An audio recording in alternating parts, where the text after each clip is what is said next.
Bismillahirrahmanirrahim. Sa ngalan ni Allah, ang napaka-maawain, ang maawain. قد سمع الله قول التي تجادلك في زوجها وتشتكي إلى الله والله يسمع تحاوركما إن الله سميع بصير. Narinig nga ni Allah ang sabi ng babaeng nakikipagtalo sa iyo, O Propeta Muhammad, hinggil sa asawa niya at dumaraing kay Allah at si Allah ay nakaririnig sa pagtatalakayan ninyong dalawa. Tunay na si Allah ay madinigin, nakakikita. الذين يظاهرون منكم من نسائهم ما هن أمهاتهم إن أمهاتهم إلا اللائي ولدنهم.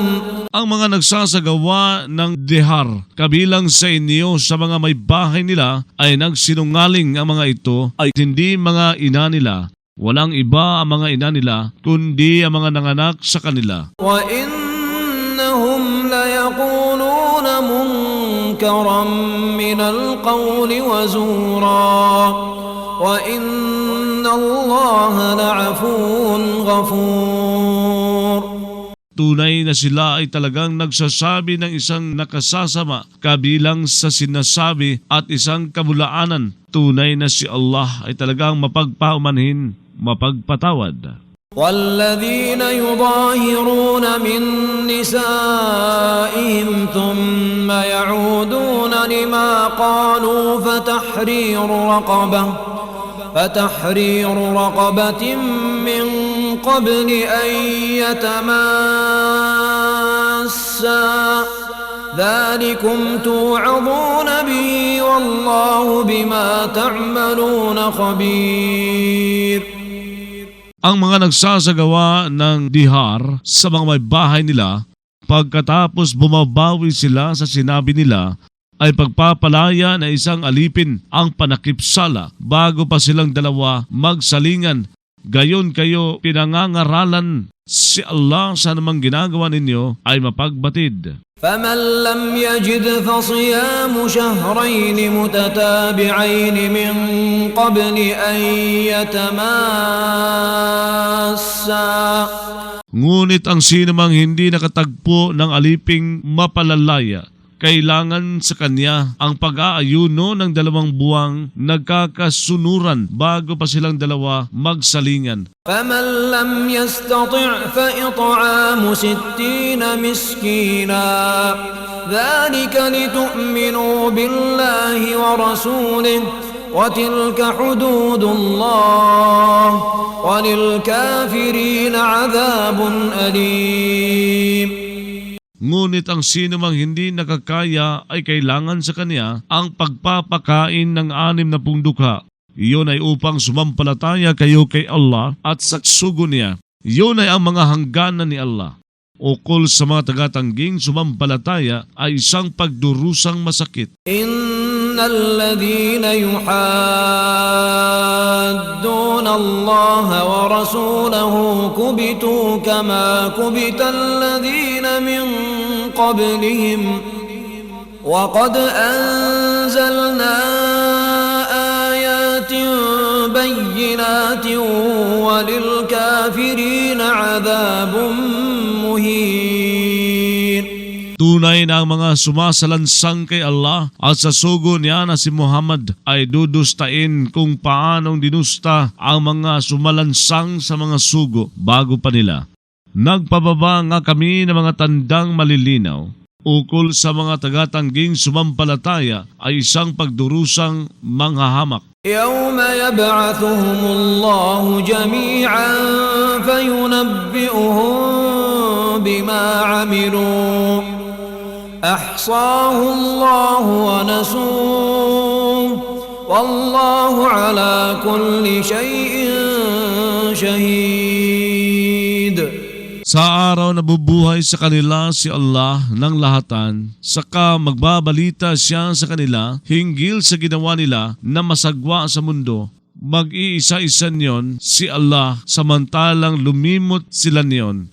Si Allah sa bawat bagay ay saksi. ألم تر أن الله يعلم ما في السماوات وما في الأرض ما يكون من نجوى ثلاثة إلا هو رابعهم Hindi mo ba napag-alaman na si Allah ay nakaalam sa anumang nasa mga langit at anumang nasa lupa? Walang anumang sarilinang pag-uusap ng tatlo, malibang siya ay ang ikaapat nila. ولا خمسة إلا هو سادسهم ولا أدنى من ذلك ولا أكثر إلا هو معهم أينما كانوا Ninang lima, malibang siya ay ang ika-anim nila, ninang higit na mababa kaysa roon, ninang higit na marami kaysa roon, malibang siya ay kasama sa kanila, nasaan man sila sa kaalaman niya. ثم ينبئهم بما عملوا يوم القيامة إن الله بكل شيء عليم.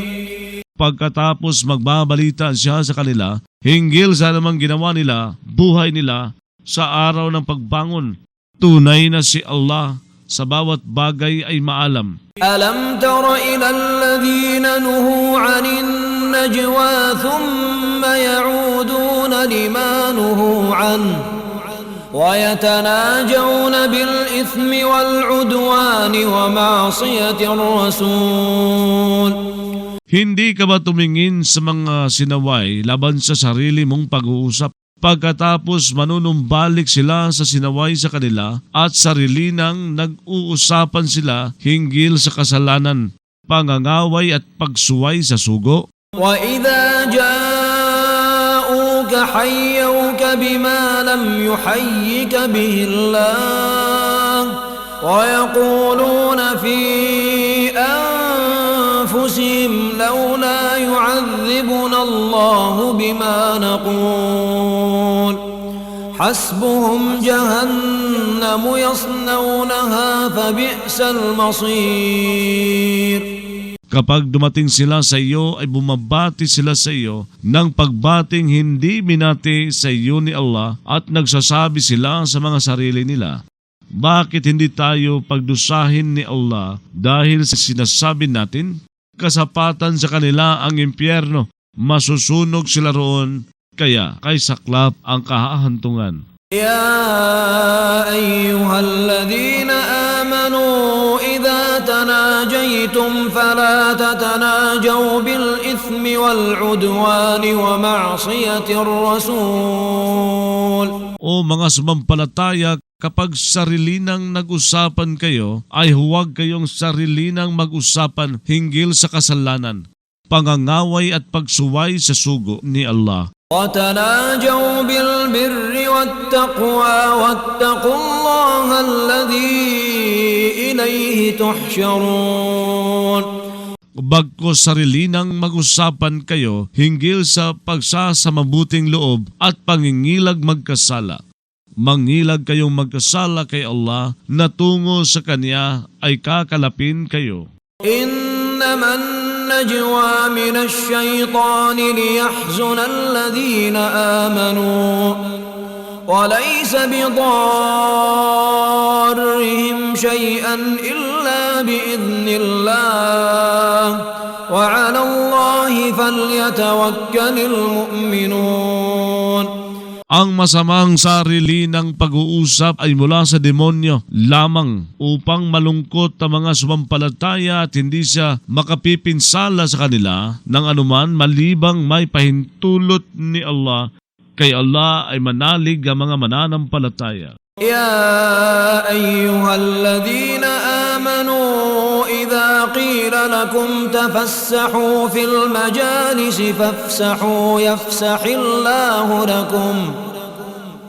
O mga sumampalataya, kapag sinabi sa inyo na magpaluwang-luwang kayo sa mga pagtitipon ninyo, ay magpaluwang kayo. magpapaluwang si Allah para sa inyo mula sa awa niya. وإذا قيل انشزوا فانشزوا يرفع الله الذين آمنوا منكم والذين أوتوا العلم درجات والله بما تعملون خبير.